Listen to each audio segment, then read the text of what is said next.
Hi guys, welcome back to my page. I guess my name is Tiara. You can call me Empress, you can call me Empress T, you can call me T.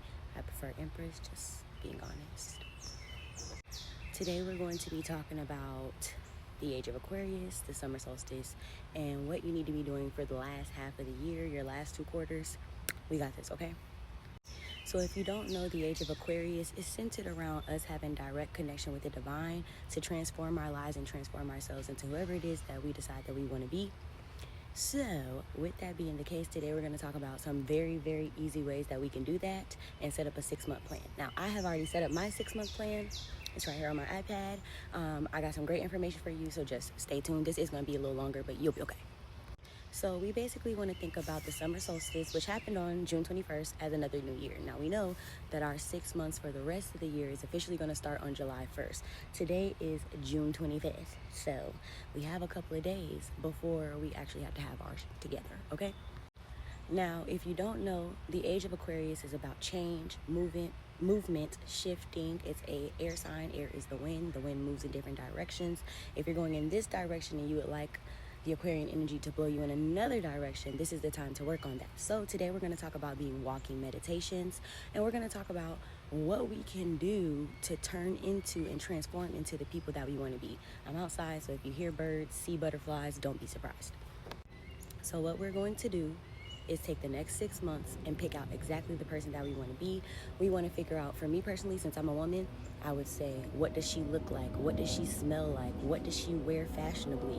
Where does she shop? Who does she hang around? What does she spend her spare time doing? Stuff like this, right? That makes sense, yeah. Now, once we figure out who the person is, we are going to walk, talk, dress, think, eat, sleep like that person, because we are going to literally be turning into them as the 6 months passes. Now, what you're going to do is set up a plan for every single month of things you should be accomplishing. If I can accomplish these 5 goals this month, I'm going to be successful and I'm going to turn into the person that I want to be, right? We're walking meditations. We all should be familiar with visualization. That's when we take a lot of time from our day, lay back, close our eyes, or sit up and close our eyes and connect with our inner selves. That's going to be a part of this. However, we're going to look at that as more of a spiritual routine thing as opposed to the only way that we're manifesting our futures. Okay, cool. So now that we got that down, we're going to meditate and pray daily just as a part of our spiritual routine, as something that keeps us grounded, and us having a routine in general just keeps you grounded. Having plans that you do for you to maintain your personal homeostasis and your personal set spirituality and your comfortability in your life is going to get rid of survival mode. It's going to get rid of that anxiety that you have, and it's going to center you. We want to do that regularly, not just when we're manifesting things. The walking meditation is how we're going to focus on manifesting. Okay, so for me personally, I'll share my one for July, right? So my spiritual cleanse is going to be bi-weekly. My evil eye cleanse is going to be bi-weekly. The reason I'm choosing to alter these or kind of switch them out week by week is because I want to cleanse out old energy, and then I want to protect the good energy that I've been bringing in for myself from other people and outside forces that I cannot control, right? So we're going to cleanse and make anew, and then we're going to protect, cloak, and defend ourselves, right? Now, I think in one of my prayers a while back, I mentioned having an impenetrable white light of protection surrounding us at all times. As a matter of fact, I think I did. I'm going to touch on that too really, really quickly.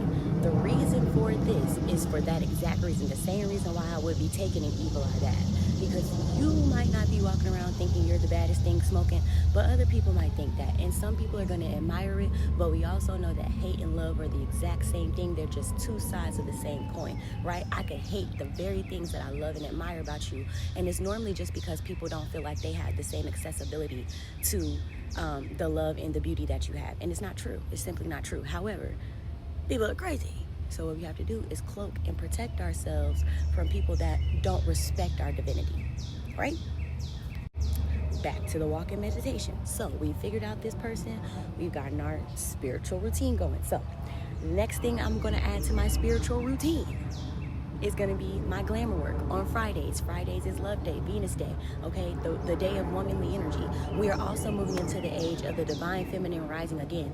What that means for everyone is, because I think people think that just is solely secluded to women being in charge of everything. That's not what that means. Women are in charge spiritually because we have the divine connection, because we give birth. That's one thing, but that does not mean we have to be in charge of everything. What it is we are moving into co-creatorship with one another when it comes to gender. And when you really, in reality, when it comes to races in general, we think we have all this separation, but in reality, there's only one human race.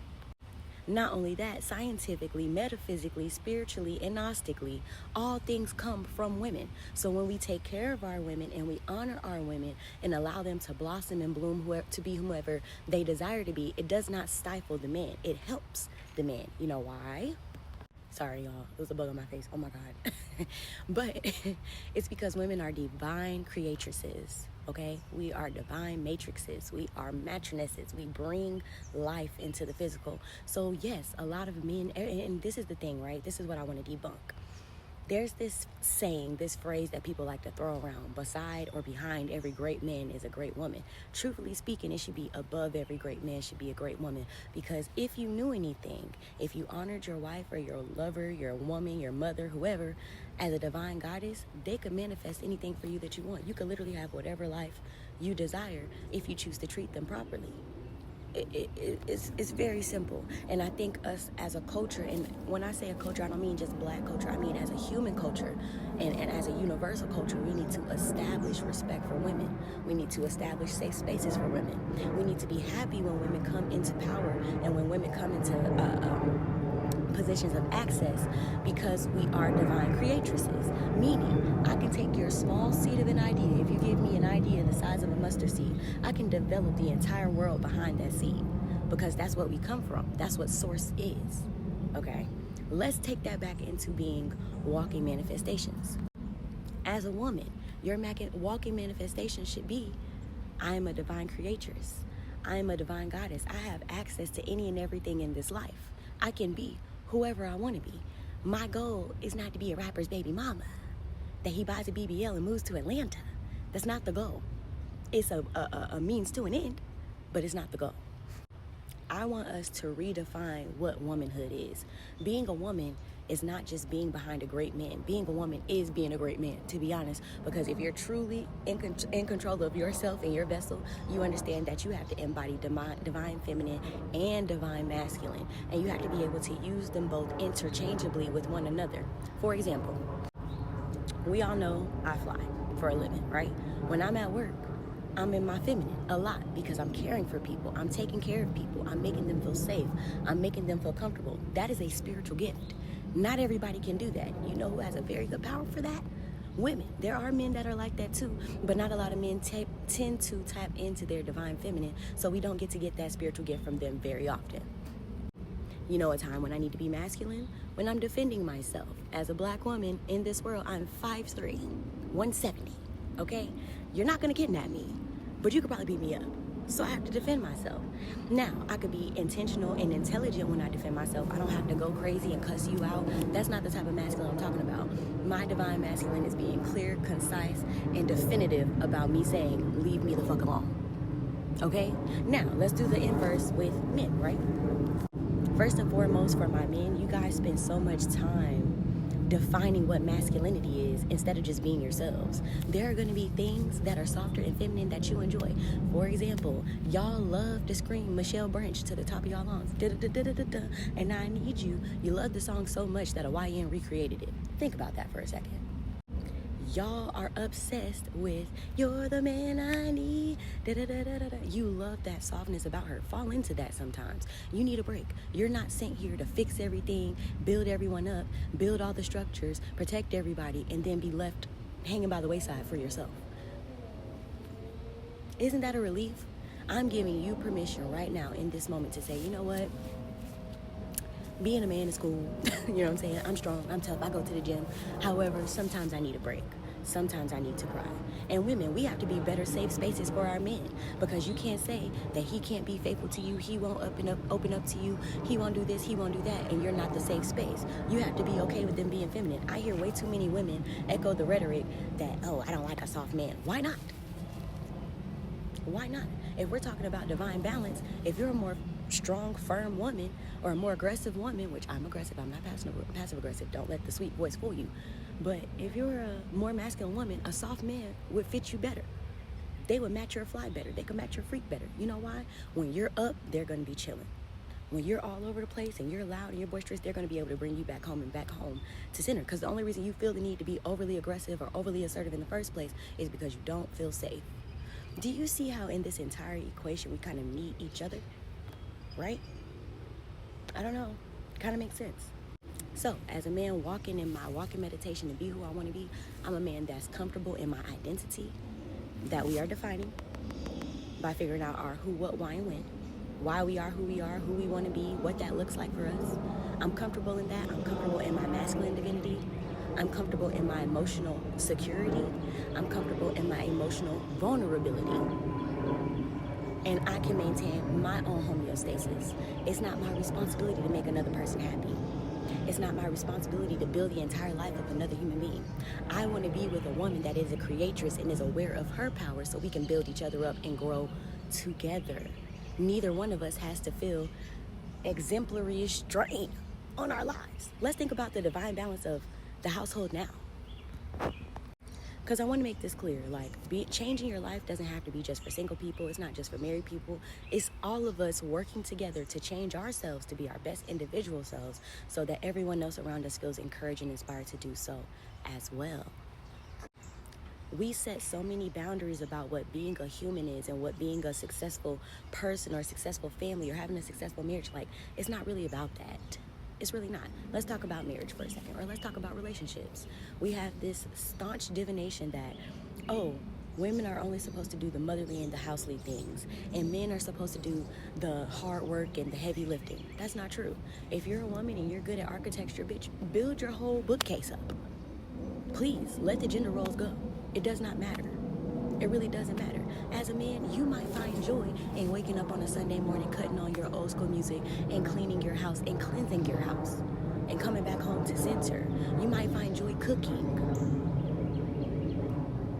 I know a lot of men that are OCD and very clean and like to keep their nails clean. That's attractive to me. As a woman, you finding a man being precise about himself and loving on himself as unattractive is a red flag to me. Okay? Everybody should be looking their best and feeling their best. But you know what? To those men that have this hyper-masculine household right now, how do you think that it's fair for your woman to do all the womanly duties and constantly have to be the maid, the chef, the cleaner, everything all in one? She don't ever get to dress up, or she got to do it on a special occasion. My wife can't have no job. My wife can't have no business. Why can't your wife have a book club, a charity that she's running, and be a housewife? Why are we not making both of our lead roles in the house, which would be the mother and the father of the home, right? And no disrespect to anybody else. I'm just specifically focusing on masculine and feminine balance in this moment. But if we're talking about balance, wouldn't it make sense for me to be my highest self and my best self and have all the attractive ability to bring all the money to me that I can and all the abundance rather and prosperity to me that I can, and you follow my lead so you can also be in that number? And then when we have kids, because we want to continue to be ourselves and be our best selves, we allocate those responsibilities because we have the funds and the foundation to do so. Are you following me? Did y'all not hear Pusha T in the song with Kalani? She don't cook, she don't clean, she don't do laundry, she don't change diapers. Happy wife, happy life. You know why? Pusha T got bread. And he knows that taking care of his divine feminine is going to continue to increase that bread for him. Be that aware of your surroundings. Be that aware of yourself. I'm going to tell you guys a little secret. There has not been a single relationship that I've been in where the guy that I dated has not gotten a new job, a promotion, a change of career, new house, new car. I'm talking about your whole life set up. Boom, boom, boom, boom, boom. People around you that don't fuck with you, that don't like you, plucking them out, getting rid of them. Like, that's what women are meant to do in your life. However, at the same time, I've always dated men that could cook. I've always dated men that were okay picking me up and dropping me off at the airport. I've always dated men that didn't mind fixing my car, putting air in my tires, taking care of their divine feminine. Go get your hair done. Go buy you makeup. Let's go to TJ Maxx and run around and pick up new shit for you to try. I've never not dated, even when I wasn't my best self, and I'm 30 now, but even when I wasn't 100% at my top, at my highest, never had a guy that didn't treat me like the divine feminine. And I started dating in high school, okay? And before you get to coming on here talking about body counts, that shit don't fucking matter. Guess what? Drake's baby mom just got married. Full on hoe. Hoes make the best housewives, and I'm not claiming to be one. I'm an empress, be clear about that. But I just want us to get out of these defined lines of who we think we're supposed to be as human beings, all right? So now, back to my walking meditation list. So we have me doing my Venus days. We have my spiritual cleanses, my evil eye cleanses. Now, I'm going to be more consistent on here. I have to post 3 times a week. Yikes! I travel the world, and I work at different hours. That's going to be weird, but we're going to do it because guess what? I want to see the results. I want to see the changes. I have workouts on here. I'm going to work out 3 times a week. Now, the idea is you want to keep building upon your list as the months go on. So I literally have July, August, September, October, November, December planned out. And I have them in an escalating fashion to where as I move along throughout this 6 months, I'm going to be elevating myself and being consistent. Okay? And the last thing I'm going to share, actually, I'm not because I have things coming. So just stay tuned for that. However, yeah, make your list. I'm not lying to y'all. I'm not telling y'all to do nothing I'm not doing.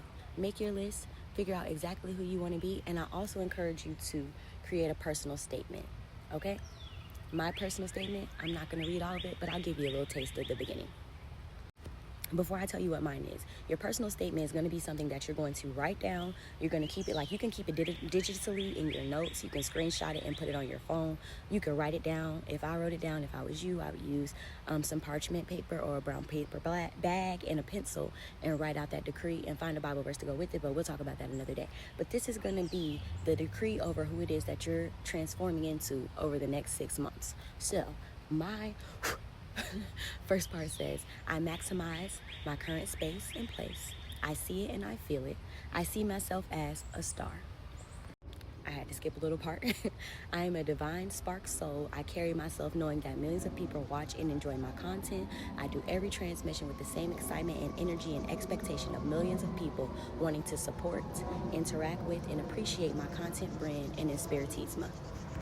Now, you can make yours whatever you want to make it. Me personally, I chose this, and I have some other things in here because I know what I'm trying to manifest. But say this to yourself every morning when you wake up, put a little bit of honey on your tongue and speak it into the mirror. If you want to make a bath of it, if you want to make a cleanse of it, if you want to make an attraction of it, anything like that, take this same formulation and apply it to that. Get your herbs, get your candles, get whatever it is that you need, and do your work.